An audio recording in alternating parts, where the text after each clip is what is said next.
May 7th, 2024 is going to go down as a dark day for Xbox, and one that I think will ultimately be looked at as the day Xbox revealed to everyone just what they truly value as a gaming business, and that the creatively focused facade that they've often portrayed themselves in is simply divorced from the reality of their actions and the management decisions of their studios.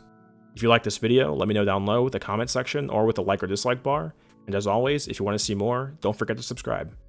Yesterday, Xbox closed 4 studios related to the Bethesda ZeniMax suite of studios it acquired back in 2020. Those studios include AlphaDog Studios, Roundhouse Games, Arkane Austin, and Tango Gameworks. The closure of these at first looks normal, considering the economic headwinds the industry is facing, and when you consider the past performance of some of the titles like Redfall. But I think when you examine further, we can see that the problems that led to this point where Microsoft is closing these studios are really born out of Microsoft's own doing, and a symptom of Microsoft simply being too large of a company to manage all of its teams. The shuttering of AlphaDog and Roundhouse Games seems to make a bit of sense. AlphaDog developed Mighty Doom, which didn't do nearly as much revenue as Bethesda would have hoped, and especially when you consider the other Activision Blizzard King-owned mobile games that Xbox now owns. Games like Candy Crush from King, games like Diablo Immortal and Warcraft Rumble from Blizzard, and then further games like Call of Duty Mobile and Warzone Mobile from Activision. You can see where a team like AlphaDog unfortunately has its role in the mobile market filled by other studios Activision Blizzard currently employs and Xbox now owns. Moving on to Roundhouse, they contributed in large part to the release of Prey in 2017 from Arkane Austin, as well as the more recently released Redfall from last year. Matt Booty in his email to staff did note that AlphaDog would close, as would Roundhouse, but that Roundhouse's team would be absorbed into ZeniMax Online Studios, creators of The Elder Scrolls Online. This is in some small part a silver lining, as the institutional knowledge that these employees at Roundhouse will have obtained from working there will be transferred over as they move into ZeniMax Online Studios, whose next title we know is in development and is likely another MMO, something not steeped in the lore of Fallout or The Elder Scrolls, but rather a new IP. As for Arkane Austin, it's a bit more of an unfortunate situation. Arkane Austin was the sister studio to Leon, both having created entries in the Dishonored franchise, and Arkane Austin specifically showed signs of their own style with the release of Prey in 2017. These were developers with a history of working on immersive sims, and that is where their expertise had been. Despite this, they were put on the now infamous project that became Redfall, a co-op live service shooter that we know did not pan out. The decision to put them on this was pre-acquisition from Xbox. ZeniMax, in its desire to be acquired and fetch a high price, wanted to have projects in the pipeline that would excite potential buyers, and increase their purchase price. And this is a big reason why games like Redfall and Fallout 76 were greenlit in the first place. And while 76 eventually did make its way to a state that many have come to love, Redfall wasn't afforded that same opportunity and has been a black mark for Xbox and Bethesda since its release. Redfall obviously did not do well, not even a little bit. The game was essentially dead on arrival.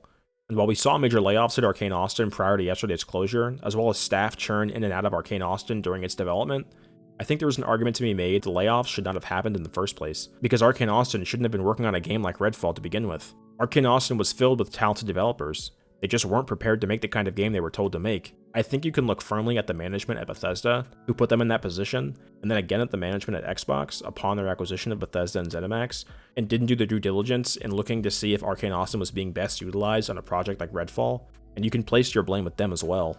I think for Redfall, this was a case of using the wrong tool, a studio like Arkane Austin, for a job it's not meant to complete, developing a game like Redfall. Of course, the biggest injustice of this whole situation, and the one that's doing the rounds publicly on social media, is the complete obliteration of Tango Gameworks.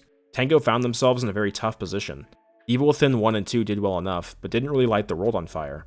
And while Shinji Mikami didn't leave until last year, he had been planning to do so for nearly 8 years, and had been mentoring developers at the studio to be able to stand on their own in his absence. And I think this very clearly paid off, with game directors like John Jonas who led the direction of Hi-Fi Rush, a big departure for the studio in a genre they have no experience in, a rhythm-based platformer, and it was one of the most successful games of last year for Xbox. And those aren't just my words. Xbox described it as a success in, quote, all key measurements. The game was announced back in January 2024 to have a PS5 port, and that has since released. And with it was a planned Nintendo Switch port, but that is obviously now cancelled, as Tango has been completely shut down following yesterday's news, and its closure paints a very puzzling picture. That was a studio whose last game was, as Microsoft described it, a success, a game that saw the studio win BAFTAs this year, find itself in foreclosure by its parent company, Xbox. Many believe the answer to be in Shinji Mikami's departure. Shinji left Tango to form his own studio back in Japan, which he now leads. This formation is born out of his desire to make new, smaller games, and ones that are not steeped in the survival horror genre that he's known for. And while we don't know exactly how many developers left Tango upon his departure to go work at this new studio, Windows Central's Jez Corden today disputes the idea that many of them left, and this is the reason for the closure of the studio yesterday.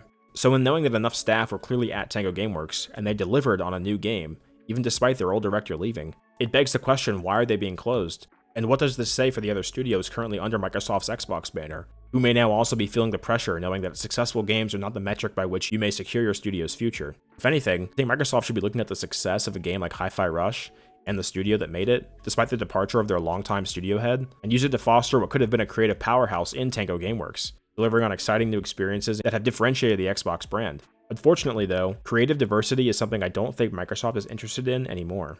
And certainly not as it shifts its priorities yet again, from Xbox as a platform and a console, to a service and a banner for the publishing arm of Microsoft that simply lives now to be more like Ubisoft and EA, proliferating large tentpole games every year that have the potential to be billion-dollar revenue generators, rather than what has been a unique platform to play games on. Matt Booty in his email to employees described Microsoft's strategy shift to focus on priority games and high-impact titles. Games that will most certainly include what is now owned by Xbox. Games like Call of Duty, Diablo, World of Warcraft, Indiana Jones, and only the other games it views with the potential to be these billion-dollar franchises. But I think unfortunately that focus means that less games like Hi-Fi Rush and Pentiment, even the offshoots from the Minecraft franchise like Minecraft Dungeons and Minecraft Legends, games like these just do not have the potential profit ceiling Microsoft is looking to achieve, and I expect that we'll get less of them going forward.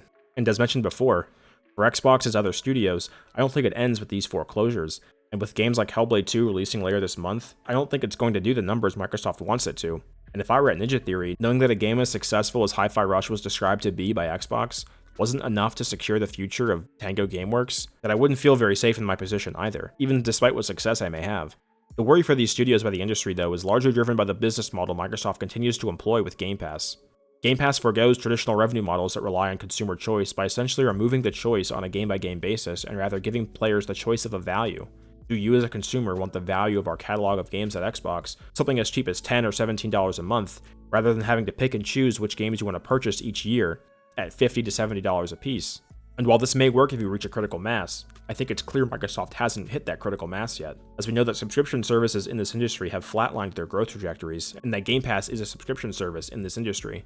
And I think it's clear that Microsoft itself knows that it hasn't hit this mass yet either, as just today, The Verge reports that Xbox executives have been debating for months now whether or not to put the newest Call of Duty game that is going to be the next Black Ops title in the franchise on Game Pass this year, given how much revenue they expect to be lost. The open secret that everybody understands here is that up until the point where Xbox may be at this critical mass of subscribers for Xbox Game Pass, they will continue to lose money rather than simply selling the games a la carte. And in lieu of that extra revenue, the only other option for Xbox is to simply kill Game Pass or to continue to raise the price of the service.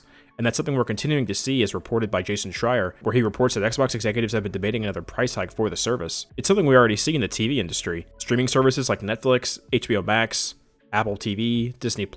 The business model is to accrue subscribers as quickly as possible while offering them a great value for the content you have on offer. And then over time, whether slowly or swiftly based on the market realities, you raise the prices. Until at a certain point, the value at which you extract from these subscriber bases with the price increases far outweighs the cost of content you have on offer here. And for as many critics as there have been for Game Pass and the service, they've looked to the TV industry and the historical trajectory of the price modeling with regards to price increases to the services as a baseline from what you can expect from Game Pass in the future. And I think reports like this are just not surprising to many of us. The cost of doing business for Microsoft is extremely high. Microsoft has nearly 30 studios.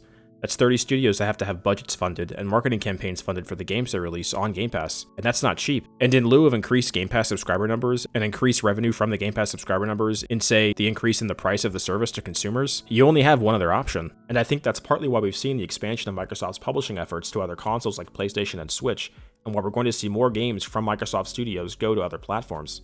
Moving back to Tango though, I think the closure of these 4 studios actually does give us a glimpse into the change that may have occurred behind the scenes at Xbox between its parent company Microsoft over the last few years since the Activision Blizzard deal was originally announced. And I think more recently, as of the October 23, it's been very clear that something has changed behind the scenes at Xbox. I think in the last 12 to 18 months, Microsoft leadership met with Xbox leadership and essentially told them the old way of operating was over, that Xbox would need to begin transitioning to something more akin to what Microsoft does traditionally with its products. Platform-agnostic software offerings as far and as wide as possible, as Microsoft seeks to further its unquenchable thirst for growth. And when you look at how Xbox has failed to compete against Sony and Nintendo, and what has been the traditional way of operating a platform in gaming, you can see why this would have happened, and why you wouldn't necessarily blame Microsoft leadership for telling Xbox that the jig is up. Xbox has been on the back foot for 11 years now. When Bethesda was acquired, I think Phil Spencer and the rest of the Xbox leadership were operating under the idea that they were going to use the Bethesda acquisition and its studios to bolster their ability to compete with Sony and Nintendo. And then even beyond this, when they announced the Activision Blizzard acquisition, and over the course of the court battle that later ensued between the FTC, the CMA, and Microsoft, I think behind the scenes, the higher-ups at Microsoft, not Xbox, but Microsoft, the Amy Hoods, the Tim Stewarts, the Satya Nadellas, they spoke with Xbox leadership, Phil Spencer, Matt Booty, Sarah Bond, and Eric Greenberg, and explained to them very clearly that spending $70 billion would mean that the strategy has changed, and that Xbox's acquisition would mean the end of what has been the traditional platform wars they found themselves competing in with the likes of Sony and Nintendo.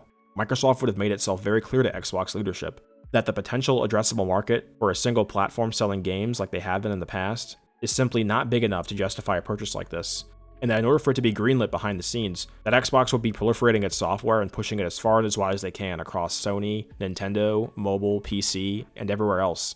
I think it's very clear that the decision to go after Activision Blizzard came with strings attached, and that those strings have always been there. They've just been unknown to us as observers of this industry. And now that the acquisition obviously cleared last October, the conditions for that acquisition are starting to reveal themselves. Studio closures of studios like AlphaDog and Tango that don't have the potential to make these big games that could be billion-dollar franchises. Matt Booty said in his email to staff yesterday that, quote, "We are making these tough decisions to create capacity to increase investment in other parts of our portfolio and focus on our priority games." And I think that is the tell, that Microsoft's 2024 has been very clear in what direction they want to go with going forward. Safer games, bigger games, and less games overall. Games that have mass appeal, are creatively less diverse but less risky, and have the potential to be these billion-dollar plus franchises. And I think they've further telegraphed this desire to the market. Microsoft commented on their last financials that in their first foray into publishing on the platform directly, that they are the #1 publisher on PlayStation right now, with 7 of the top 25 games by revenue. And I think it speaks volumes that they've decided to highlight this to their investors, that this is the future of the gaming business under Microsoft, and that the goal of Microsoft is to be the #1 publisher of game software and game content everywhere on every device, and if that means losing and letting go of what has made Xbox historically a very interesting place to play, that they're willing to let that go in the pursuit of more money. And this is ultimately the future I expect that we're going to see from Sony as well. We already don't see the same level of support Sony had for the indie games back during the PS4 and the PS3 generation. And as we know from the Insomniac leaks, Sony has key franchises like Spider-Man and Wolverine, franchises with high sales potential, booking the schedules of their developers in Insomniac and Sucker Punch for the next decade. The unfortunate reality here is that games cost so much money nowadays to make that Microsoft and Sony see their path forward in this business as highly concentrated on big tentpole games and not AA or even smaller AAA games, as the investment has to be worth what could be the potential profit for the investment. And if the games don't have this potential for high profitability, that the juice isn't worth the squeeze. Now, I'm not saying that Xbox and Sony aren't going to involve themselves in smaller games anymore. And I'm certainly not saying that every studio at Xbox Game Studios is on the chopping block, but I think a lot of them probably have a lot of trepidation about what their future looks like going into the next generation that starts in 2026 and beyond. And I expect that a lot of the smaller games that would have been incubating at Xbox and PlayStation are simply going to dwindle and be less of a focus for them going forward, as they seek to go with what has been historically higher profitability games and much safer bets. That's going to do it for me, guys. Thanks again for watching, and I'll see you in the next one.